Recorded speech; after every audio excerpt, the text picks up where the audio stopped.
जय माता दी दर्शकों, मैं ज्योति शर्मा हार्दिक अभिनंदन करती हूँ आप सभी का हमारे बेहद विशेष कार्यक्रम नवरात्र पूजन विधि में।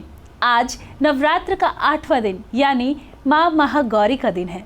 आज के दिन माँ महागौरी की उपासना कैसे करें, कैसे माता रानी को प्रसन्न करें कि माँ की कृपा आप सब पर बनी रहे, इस विषय पर बात करेंगे। और इस बारे में तमाम जानकारी के लिए इस वक्त मेरे साथ स्टूडियो में मौजूद हैं ज्योतिषाचार्य वास्तु कंसर्न उर्वशी जैन जी। चलिए सबसे पहले मिलकर आचार्य जी का स्वागत करते हैं। आचार्य जी, बहुत स्वागत करूंगी कार्यक्रम में आपका। बहुत बहुत धन्यवाद। पहले तो आपको जय माता दी, हमारे तमाम दर्शकों को जय माता दी जी। आचार्य जी, सबसे पहले मैं आपसे सवाल जानना चाहूंगी कि नवरात्र के इन 9 दिनों को लेकर भक्तों के मन में असीम आस्था, असीम श्रद्धा होती है। माता रानी पर बेहद विश्वास होता है और इसी विश्वास के चलते लोग कई मनोकामनाओं को मन में रखकर माता रानी के 9 व्रत रखते हैं। कुछ लोग 9 व्रत रखते हैं, कुछ लोग जोड़ों में व्रत रखते हैं। लेकिन अगर हमने व्रत रखा है तो हम कैसे समझें कि हाँ, माता रानी हम पर प्रसन्न है? सबसे पहले तो आपसे इसी सवाल का जवाब जानना चाहूँगी। क्या बात है, बहुत ही सुंदर सवाल किया है ज्योति ने। मैं कहूँगी चलिए, माँ महागौरी, आप कितने लकी हैं कि आपको शुक्रवार का दिन मिल रहा है जिस दिन कन्या पूजी जाती हैं, कुंवारी कन्याओं का पूजन होता है। 23 तारीख को दर्शकों महागौरा का दिन है। महागौरी नाम से ही सामने आता है समझ की महागौरा, जिन्हें सफ़ेद रंग प्रिय है। सफ़ेद ही उनके देखिए साड़ी है, सफ़ेद आभूषण है, सफ़ेद रंग में है। और कहते हैं कि जो महागौरी की उपासना सच्चे मन से करता है वो अपना मन चाहा जीवन साथी प्राप्त कर सकता है। हाँ, ये प्रश्न अक्सर हम सबके मन में उभरता है कि हमने माँ के व्रत किए, हमारा तो भोग ही नहीं लगा, हमने तो नारियल अर्पित किया था, इसमें तो दरार आई नहीं, हमारा तो प्रसाद ही नहीं माँ ने ग्रहण किया। तो अब कैसे पता चले कि जो हमने व्रत किए थे माँ हमसे खुश हुई? पहला है, आप पर देवीय कृपा है कि अगर आप चाहकर भी किसी का बुरा नहीं कर पाते, आप सोचते हैं कि इस बार मैं उसको ये जवाब दूंगा या उसके साथ इस बार ऐसा करूंगी, उसने मेरे साथ पिछली बार ठीक नहीं किया, लेकिन जब वो सामने आता है वही शख्स जिसने आपका बुरा किया तो आप उसका बुरा नहीं कर पाए, यानी कि आप एक अच्छे चरित्र के मालिक हैं, तो आप पर देवीय कृपा है। अगर आपको इन 9 नवरात्रों में आपने व्रत रखे हैं, अन्न का त्याग किया है, आपने सात्विक भोजन ग्रहण किया, आपने दोनों समय दीपक जोत बत्ती की, आरती की माँ की, आपने वो तमाम चीज़ें की जिससे आपको लगा कि हाँ, मैंने माता के निमित्त सब कुछ किया, माँ को मैंने खुश करने का अपनी तरफ से पूरा एक प्रयास किया है। तो यदि आपको स्वप्न में माँ देवी नज़र आए, आप उनसे वार्तालाप करें, तो यकीन मानिए आपके ये व्रत आपको लग चुके हैं और आपके नवरात्रों की ये कामना माँ ने स्वीकार कर ली है। अगला लक्षण ये भी शास्त्रों में निहित है कि अगर आपको अपने आसपास भीनी भीनी खुशबू, भीनी भीनी महक आए, सुगंधित वातावरण लगे, आपको लगे कि किसी ने बहुत अच्छी कोई धूप जलाई है, हो सकता है धूप ना जलाई हो लेकिन आपको सुगंधी आए, तो माँ की कृपा के आप पात्र हैं। अगर आप पूजा करने बैठे हैं, आपने जोत अभी जलाई है और आपको लगता है कि कोई प्रकाश का पुंज आपके पास से गुजरा है या आपको लगता है कि कोई हवा का झोंका आपके पास से गया, तब भी माँ ने आपकी पूजा को स्वीकार कर लिया है, ये भी एक संकेत है।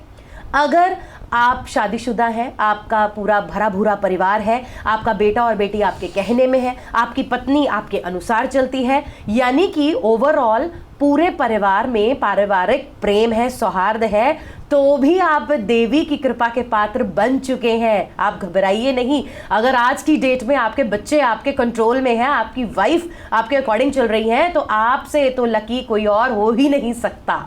जिस तरह से मुझसे प्रश्न किया ज्योति जी ने कि माँ महागौरी के आज हम स्वरूप के बारे में जानना चाहेंगे, उनके विषय में। अष्टमी तो बहुत सारे लोग ऐसे हैं जो अष्टमी, हर महीने की अष्टमी पूजते हैं, ऐसे भी बहुत लोग हैं। और अष्टमी इस बार शुक्रवार को पड़ रही है। अष्टमी वाले दिन कन्या पूजन का खास महत्व है। वैसे तो जो लोग नवमी पूजते हैं वो नवमी को कन्या पूजते हैं, लेकिन अष्टमी वाले दिन कन्या पूजन का विशेष महत्व शास्त्रों में निहित है। कन्या पूजन से पहले अष्टमी वाले दिन आप माँ महागौरा के स्वरूप को देखिए, जिनके वस्त्र आभूषण तमाम सफ़ेद हैं, जो बैल पर बैठी हुई हैं, जिनके जो 4 भुजाधारी हैं, वो 4 भुजाएं हैं उनकी। ऊपर की दाहिनी भुजा में अगर हम बात करें तो ऊपर वाली भुजा में अभय मुद्रा है, उसके नीचे वाली भुजा में उनके हाथ में त्रिशूल है। बाएं हाथ की बात करें तो ऊपर वाले हाथ में उनके डमरू है, नीचे वाले हाथ में उनके वर मुद्रा है। 4 भुजाएं भी हमें ये इंगित कर रही हैं कि वो जहां हमारे दुष्टों का, जो हमारे शत्रु हैं, उनका नाश करने में सक्षम है, तो वो हमें वर देने में भी सक्षम है। इसके साथ साथ आप महागौरी, जिस दिन आप कन्या पूजेंगे, कन्या पूजन को लेके बहुत सारी हमारे मन में शंकाएं रहती है, कन्याओं के जब घर पर आए क्या करें। लेकिन उससे पहले जब आप सुबह जोत बत्ती करें, आप सबसे पहले अपने पति के नाम की एक लाल रंग की चुनरी, या फिर अगर आप जिस मंदिर में माँ की मूर्ति पर वो चुनरी अर्पित करने जाएंगे, हो सकता है इतनी वो चुन्नी जो वहाँ की ब्राह्मणी है वो ना ले, तो आप एक साड़ी, लाल रंग की साड़ी लेकर आए, खरीद कर लाए नई मार्केट से, वो माता रानी को अर्पित करें अपने पति के नाम की। आपको छोटी कन्याएं, कुंवारी कन्याओं को ही आपने अपनी कन्या पूजन में बुलाना है। जितनी आए मना मत करें। कई बार क्या होता है कि कुछ बच्चे बड़े भोले होते हैं, क्योंकि वो बच्चे होते हैं, वो बच्चियां जिन्हें मासिक धर्म अभी अभी शुरू हुआ होता है, क्योंकि उन्हें हर बार कन्या भोज की आदत होती है, तो वो भी उन बच्चों के साथ घर में आ जाती हैं और हम अचानक ही उन्हें कह देते हैं, बेटे आप मत बैठना। तो किसी कन्या का अपमान ना करें। देखिए वो तो भोली थी, उसे शायद याद नहीं रहा कि अब वो कुंवारी कन्या में नहीं है, लेकिन आप उसका अपमान ना करें, आप उन्हें भी बिठाएं। कोई बात नहीं, आप एक चटाई या दरी या चादर जो भी आप बिछाते हैं, उसे एक अलग जगह पर बिछा के उन कन्या का भी आप मान करें। जो आपके घर तक आ गई ना, आप उसे बिना भोजन करवाए जाने मत दें। आप लांगुर भी अगर आपके घर पर आ रहे हैं, आप उन्हें भी प्रसन्नता से, जितने मर्जी मैं कहती हूँ लांगुर आए, आप उन्हें भी प्रसन्नता से भोजन करवाएं, उनको भी उतना ही मान सम्मान करें। अगर हर बार आपके घर में लांगुर बहुत आते हैं, तो आप उनके निमित्त भी आप उनके लिए लेकर आए, कोई खिलौना लेकर आए, कोई स्टेशनरी की चीज लेकर आए बच्चों के लिए। शुक्रवार की अष्टमी पड़ रही है 23 तारीख की, तो वार ही कन्याओं का है। लोग तो इंतजार करते हैं कि शुक्रवार को हम कन्याओं को भोज कराएं। ऐसे तो बहुत सारे उपाय हम ज्योतिष में बताते हैं शुक्र को ठीक करने के, पति पत्नी रिलेशनशिप को ठीक करने के, कि जहां आपको शुक्रवार को कुंवारी कन्याओं को भोजन करवाना है, आपको तो माता रानी ने मौका दिया है कि आप अष्टमी वाले दिन आप कन्याओं को भोजन करवा रही हैं। आप याद रखिएगा, इस अष्टमी पे आप जो भी आप बनाती हैं, हलवा, पूरी, प्रसाद, काले चने, आलू की सब्जी, पनीर की सब्जी, गोभी की सब्जी, मैंने बहुत सारे लोगों को बहुत तरीके का भोजन बनाते देखा है। हर व्यक्ति अपने अनुसार भोजन बनाता है। कुछ लोग सफ़ेद चने बनाते हैं, लेकिन आप एक सफ़ेद चीज़ ज़रूर बच्चों की थाली में रखिएगा। सफ़ेद चीज़, चाहे आप कोई सफ़ेद मिठाई रखें, आप सफ़ेद बतासा रखें, अगर आप मिठाई नहीं रख सकते, खीर बना लें आप उस दिन बच्चों के लिए जो कन्याएं आएंगी। आपको बहुत लाभ होगा अगर आप कन्या पूजन में ये करती हैं। प्लस आप उस दिन अपने मस्तक पे आप तिलक ज़रूर लगाएं। याद रखिए, तिलक ज़रूर लगाएं। आप जब माँ का तिलक करें मध्य दरबार में, आप अपने मस्तक पर भी तिलक लगाएं। और आपको अष्टमी वाले दिन जब आपके घर पर कन्याएं आएंगी, सबसे पहले आपने उन कन्याओं के पैर गुनगुने पानी से धुलवाएं, क्योंकि हम सर्दी ऋतु के आगमन पर ये शारदीय नवरात्र करते हैं। तो आप गुनगुने पानी से उनके पैर धुलवाएं बड़े प्यार से। सब बच्चों को जय माता दी बोलें, फिर उन्हें एक स्वच्छ आसन पर बिठाएं, फिर उनको भोजन परोसें, जो जो आपको देना है, रुपए, दक्षिणा, वस्त्र, चूड़ियाँ, चुन्नी, खाना, प्लेट्स, जो भी आपका दिल करे, जो भी आपका सामर्थ्य है, आप वो दें। कलरिंग, स्टेशनरी की चीज़ें, जो आपको अच्छा लगे आप वो ला कर दें। लांगुरों को भी दें। उसके बाद जब वो कन्याएं जाने लगें इस अष्टमी पर, आप उनके लिए, आप जब उनके पैर छुएंगे, सब कन्याओं को आप यूं ही मत उठने दें, अपने घर से यूं ही मत जाने दें। वही तो माता का स्वरूप है। कहते हैं कि हमने तो देखा नहीं माँ ने भोग लगाया है, तो जब कन्याएं घर में आई, जब कन्या घर में माँ के रूप में आई, तब हमने उन्हें अच्छे से पूछा ही नहीं। वैसे हम कहते हैं माता रानी आप हमारे घर नहीं आती, तो वो तो माई है जो आपके घर आ रही है। अगर आपके घर में कम कन्याएं आ रही हैं, आप उन्हें गोदी उठाकर लेकर आए। आप कोशिश करें आपके घर में ज़्यादा कन्याएं आए, ज़्यादा बच्चे आए, ज़्यादा लोगों को आप भोजन कराएं, आप खुले भंडारे बनाएं। देखिए आपके घर में कैसे नहीं कन्याएं आएंगी। आप किसी को रुष्ट होकर मत जाने दें। जब वो जाने लगे तब आपको क्या करना है, तब आपने उन सब कन्याओं के लांगुरों के पैर छूने हैं। जो आपको आशीर्वाद दें बहुत बढ़िया, जो आपको आशीर्वाद ना दें और बढ़िया। आपको उस दिन एक कांच के बाउल में गंगा जल पहले आप डालेंगे उस कांच के बाउल में, फिर आप उसमें आप निर्मल जल भर लेंगे। उसमें थोड़ी सी गुलाब की पत्तियाँ और 5 रुपए के पीले रंग के 5 सिक्के आपने उस बाउल में रखने हैं। तमाम कन्याएं 11, 15, 17, 21, 25 जितनी भी कन्याएं आपके घर में बैठी हैं, आप उन कन्याओं को बोलो बेटा आप अपने दोनों हाथ इनमें डालें। उस बाउल में उन दोनों कन्याओं के हाथ डलवाएं। और उन कन्याओं का वो रखा हुआ जो जल है, जब आप अष्टमी पूज लें, उनके जाने के बाद वो जल का छिड़काव आप अपने पूरे घर में करें और उन पत्तियों को, उन 5 रुपए के सिक्कों को आप निकाल के एक सफ़ेद रुमाल में बांध लें, अपनी तिजोरी में रख लें। माँ का आशीर्वाद समझ के रखिएगा कि माता रानी आपके भंडारे भर गई है। इस बार माँ दुर्गा, माँ लक्ष्मी का ही स्वरूप होती है। तो बस आप देखिए आपकी अष्टमी कैसे पूरी होती है।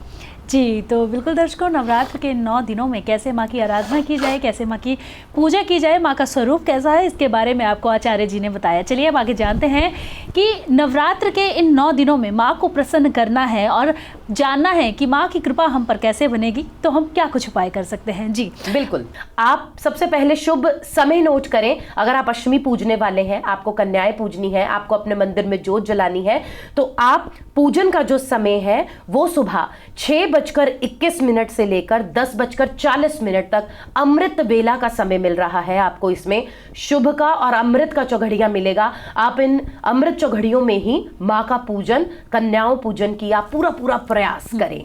माँ को भोग हम लगाना चाहते हैं। हमने हर नवरात्रे पे माँ को पसंदीदा भोग लगाया। माँ ने भोग को ग्रहण किया है सूक्ष्म रूप से। याद रखें, देवी देवता सूक्ष्म रूप से अन्न, आपके प्रसाद को, भोजन को ग्रहण करते हैं। वो हम अपनी संसारिक दुनियावी आंखों से नहीं देख पाते, लेकिन वो ग्रहण कर लेते हैं। आप अष्टमी वाले दिन माँ को नारियल का प्रसाद चढ़ा सकते हैं। उन्हें नारियल अति प्रिय है और ऐसा करने से कहते हैं कि आपको हर प्रकार की पीड़ा से निजात मिलती है।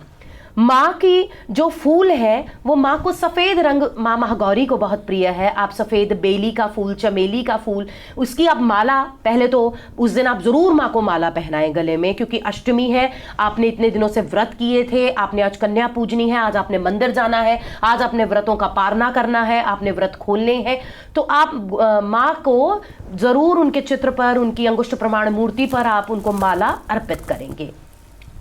स्तुति मंत्र वही रहता है, उसमें सिर्फ आप माँ का जो स्वरूप है वो ऐड ऑन कर लें। या देवी सर्वभूतेषु गौरी रूपेण संस्थिता नमस्तस्यै नमस्तस्यै नमस्तस्यै नमो नमः। स्तुति मंत्र आप चलते फिरते, रोटी बनाते खाते, आप इसी मंत्र का ध्यान करते रहें। माँ के निमित्त आपको प्रसाद जरूर मिलेगा। आप पूरे नवरात्रों में आपने अगर अर्गला स्तोत्र पढ़ा है, कीलक स्तोत्र पढ़ा है, दुर्गा नामावली पढ़ी है, दुर्गा सप्तशती का पाठ कर रहे हैं, तो अति उत्तम, अति उत्तम। आप शत्रुओं से पीड़ित हैं, आप 13वां अध्याय पढ़ें।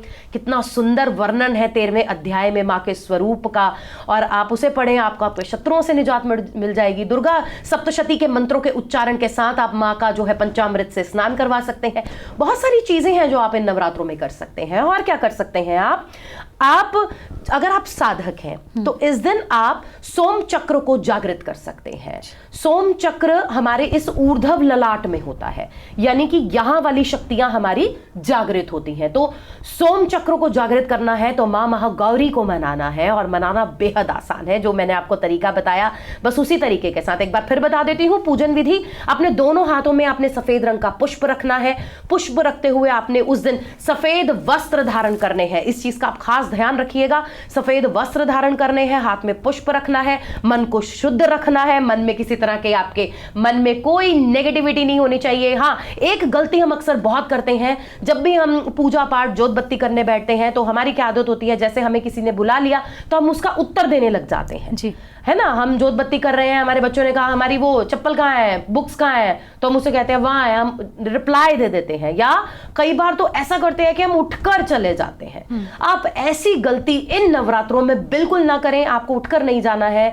आपको जब आप पूजन विधि विधान से करें, जब आप जोत बत्ती करें, कहकर करें कि ये जो 10 मिनट है, 15 मिनट है, आधा घंटा है, 40 मिनट है, ये मेरे हैं, इसमें मैं पूजा करूंगी, मुझे कृपया आप डिस्टर्ब मत कीजिएगा। तो आपने कहीं नहीं उठना। आपको व्हाइट वस्त्र पहनने हैं, आपको सिर पे अपने व्हाइट दुपट्टा रखना है, आपको हाथ में सफेद फूल रखना है, आपको सामने माँ को अर्पित करना है, और आपको जो मंत्र है वो पढ़ना है।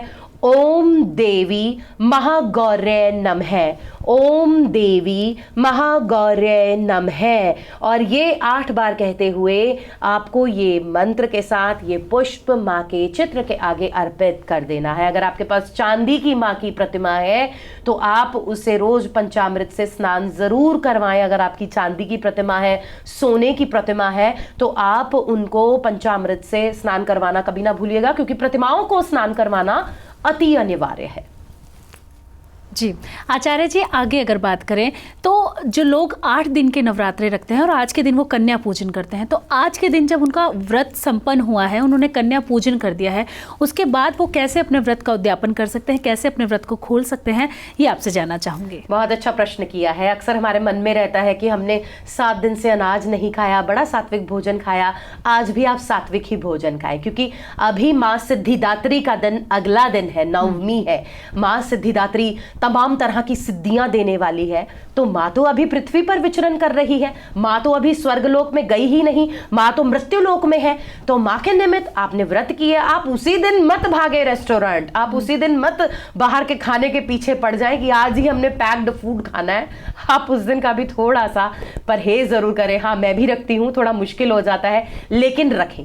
संयमित जीवन अगर हो तो उसके फल बहुत अच्छे मिलते हैं। संयमित जीवन जरूर रखें अपना, और आप उस दिन भी कोशिश करें कि आप प्याज, अदरक, लहसुन का त्याग करें, तामसिक भोजन का। सबसे पहले तो आप व्रत जो है वो किसी एक जूस के साथ खोलें। आप एक साफ जूस, आपके पास घर में मौसम्बी नहीं है, आपके पास सेब नहीं है, आप क्या करें, आप खीरे का जूस निकाल लें, खीरा हो, टमाटर का जूस निकाल लें, है ना, लौकी, उसमें 1 इंच का टुकड़ा लौकी डाल लें।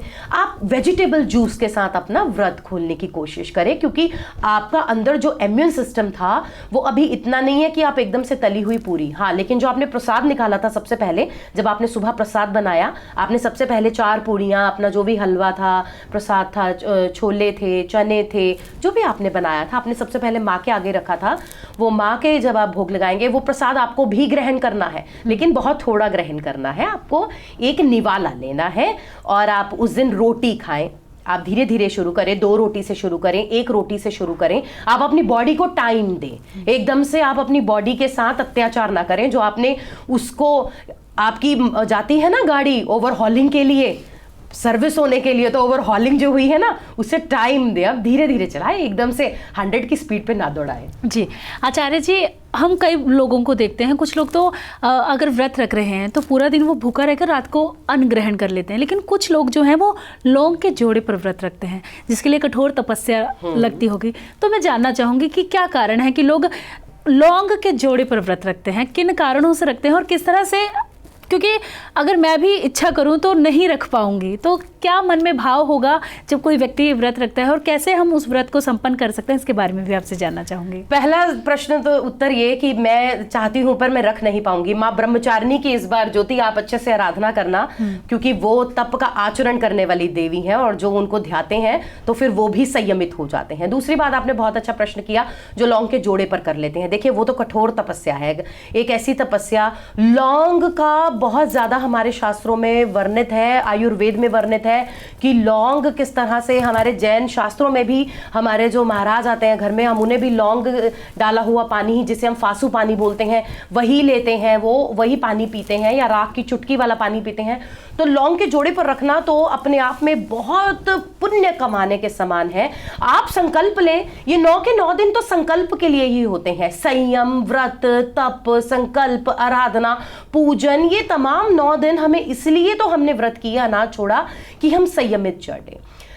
जो लौंग के जोड़े पर व्रत रखते हैं उन्हें मैं सबसे पहले सर्वप्रथम मेरा शत नमन है। ऐसी आत्माओं को जो इतनी कठोर तपस्या कर रहे हैं, कठोर तपस्वी हैं आप।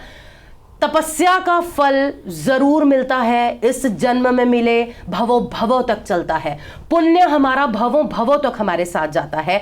दान हमारा इस जन्म में हमें मिल जाता है। आपने पुण्य अर्जित किया है जो भवों भवांतर तक आपके साथ चलेगा। और ये पुण्य अर्जित करने की ऐसी आत्मा तो पीछे से ही जो पुण्य आत्माएं होती है ना ज्योति, वो ही ऐसा कठोर तप कर पाते हैं। कुछ लोग तो ऐसे हैं जो बिल्कुल भूखा ही नहीं रह सकते, उनको तो इतनी, वो कहते हैं कि हमारा दिल नीचे नीचे डूबने लगता है, या उन्हें शुगर हो गई है, डायबिटीज पेशेंट है, वो भूखे नहीं रह सकते। देखिए उनके साथ कितनी विडंबना है, वो चाहकर भी भूखे नहीं रह पा रहे, उन्हें लेना पड़ेगा जिंदा रहने के लिए। तो कहीं बुरे कर्म किए थे?